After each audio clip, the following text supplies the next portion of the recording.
आज के समय में इन्फ्लेशन 5 से 8% हर साल बढ़ता है। आप अपने पैसे को अच्छी जगह इन्वेस्ट करके अपने पैसे को 12 से 15% बढ़ा सकते हैं। लेकिन अब आपके मन में यह सवाल आता होगा कि इन्वेस्टमेंट कब करें और कैसे करें। इसका जवाब देना मुश्किल है, क्योंकि तरीका आपके लिए काम करता है वह शायद किसी और के लिए काम ना करे। तो चलिए फिर भी हम समझते हैं कि इन्वेस्टमेंट करने का सही समय क्या है। इन्वेस्टमेंट करने का सबसे अच्छा समय कल था और अगला सबसे अच्छा समय अभी है। इसका मतलब है कहीं इन्वेस्टमेंट आपको अभी से शुरू करना चाहिए, लेकिन आदर्श रूप से जब आपको अपना पहला इनकम मिलता है तभी आप इन्वेस्टमेंट करना स्टार्ट करते हैं। अब आपको यह सवाल काफी आसान लगता है ना, लेकिन इसमें भी एक ट्विस्ट है। आपकी फाइनेंशियल कंडीशन आपके इन्वेस्टमेंट करने का सही समय को निर्धारित करने में महत्वपूर्ण भूमिका निभाती है। अब हम इसको एक उदाहरण से समझते हैं। अभी राजेश की उम्र 25 साल है। उनकी पहली इनकम जब वो 23 साल के थे तब उसे मिली थी, लेकिन उस पर पहले से ही कुछ कर्ज था, तो उसके इनकम का ज्यादातर हिस्सा उनके कर्ज को चुकाने में ही चला जाता था और बाकी जो बचता था वह उसे नियमित खर्चों को कवर करता था। इसलिए उसके पास इन्वेस्टमेंट के लिए कुछ भी नहीं बचता था। अगर राजेश की तरह ही आपके ऊपर भी कोई कर्जा है तो पहले आपको उच्च ब्याज वाले कर्जा को खत्म करना चाहिए। हो सकता है कि इससे आप इन्वेस्टमेंट ना कर पाए, लेकिन यह गलत नहीं होगा। छोटे शुरुआत करें, लेकिन जल्दी करें। जब आपके पास बहुत ज्यादा पैसे बचते हैं तभी आप इन्वेस्टमेंट कर सकते हैं। यह बहुत बड़ी गलतफहमी है। आप छोटी रकम से भी इन्वेस्टमेंट कर सकते हैं और अपने जीवन में यह इन्वेस्टमेंट का सफर जल्द से जल्द शुरू कर सकते हैं। अभी हम इस एक उदाहरण से समझते हैं। उदाहरण में राजेश और देव दोनों फ्रेंड है। अब राजेश की उम्र 25 साल है और देव की उम्र 35 साल है और दोनों 55 साल की उम्र में रिटायर होना चाहते हैं। अब हम यहाँ राजेश की बात करेंगे। यहाँ उसका सारा कर्जा खत्म हो गया है और उन्होंने 10,000 रूपए एक ऐसी योजना में लगाए हैं जो हर साल उसे 12% रिटर्न देती है। अब वह 55 साल की उम्र में रिटायर होना चाहते हैं, तो 30 साल बाद उनके पास लगभग 3.5 करोड़ रुपए होंगे। है ना कमाल। अब हम देव की बात करते हैं। उसकी उम्र अभी 35 साल है और वह हर महीने 20,000 रूपए इन्वेस्ट करता है और वह भी 55 साल की उम्र में रिटायर होना चाहता है। अब यहाँ 55 यानी कि 20 साल बाद देव के पास लगभग 2 करोड़ रुपए ही होंगे। अब यहाँ 2 करोड़ रुपए और 3.5 करोड़ रुपए की तुलना करें तो पता चलता है कि इन्वेस्टमेंट की राशि डबल करने के बावजूद भी राजेश के पास ज्यादा पैसे नहीं बचते हैं। ऐसा इसलिए हुआ कि राजेश ने 30 साल तक इन्वेस्टमेंट किया और देव के पास जो समय केवल 20 साल का ही था। अब आपको पता चल गया होगा कि आपको जल्द से जल्द इन्वेस्टमेंट करना चाहिए। अब हम बात करेंगे कि आपको निवेश कैसे करना चाहिए। इसका सही जवाब वास्तव में आपके फाइनेंशियल कंडीशन पे है। आपकी इनकम और आपके जीवन के लक्ष्यों जैसी अलग अलग चीजों पर निर्भर करता है, लेकिन फिर भी हम आपको कुछ टिप्स देंगे जिससे आप अपने पैसों को इन्वेस्ट करके उससे अच्छा रिटर्न प्राप्त करने में मदद मिल सके। अपने इन्वेस्टमेंट को अपने लक्ष्य के साथ जोड़े। जैसे कि आपका लक्ष्य एक छोटी अवधि के लिए है, जैसे कि कार लेना, नई बाइक खरीदना, उसे पूरा करने के लिए आप लिक्विड सेविंग स्कीम यानी कि ELSS जैसे शॉर्ट टर्म प्लान में इन्वेस्ट करना बेहतर विकल्प है। और अगर आपका लक्ष्य लॉन्ग टर्म के लिए है, जैसे कि बच्चे की शिक्षा या शादी, फिर यह लक्ष्य पूरा करने के लिए आपको लॉन्ग टर्म प्लान में इन्वेस्ट करना सही होगा।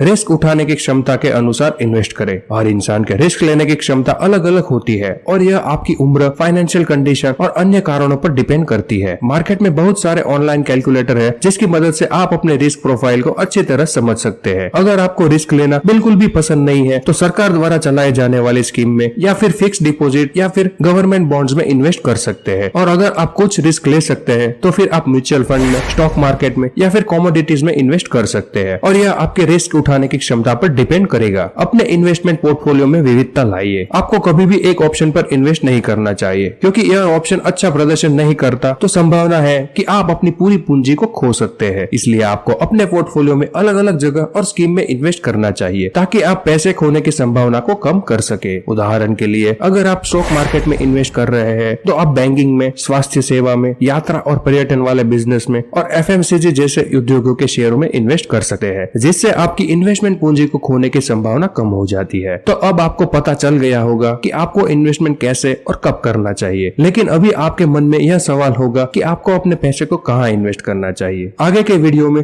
इसके विकल्पों की जानकारी देंगे। अगर आपको यह इन्फॉर्मेशन अच्छी लगी हो तो अपने दोस्तों के साथ शेयर करें, इस चैनल को सब्सक्राइब करें और यह वीडियो को लाइक करें। अगर अभी भी आपके मन में कोई डाउट है तो आप हमें कमेंट बॉक्स में बता सकते हैं।